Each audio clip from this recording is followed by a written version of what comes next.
Another geoprimitives is canyon for creating a canyon shape on a train. It has a very simple settings for a structure. You can change it to the canyon or collapse. It's converts to the hole, not a long crack, or a wall, a simple one wall of the canyon. So we bring it to our canyon. And here you can change it to the type for simple or granular.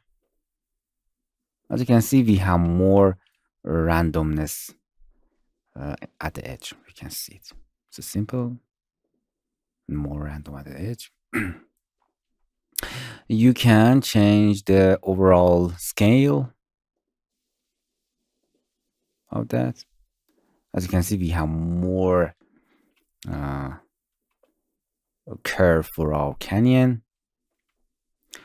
A slot and a valley is for controlling the valley slope. You can see it. Yeah. Or the valley. They are the same, doing the same, but they are work together to changing this valley.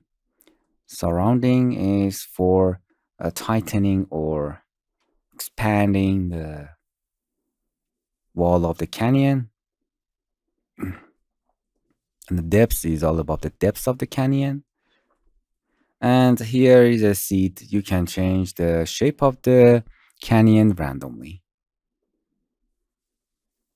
The scale, as you can see, we have more bending and curving in the canyon if you want.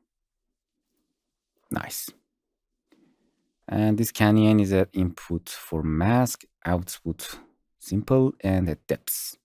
I will be explain them.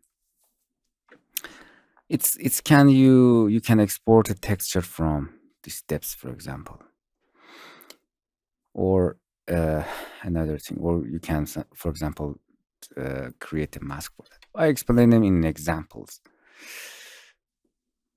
Nice.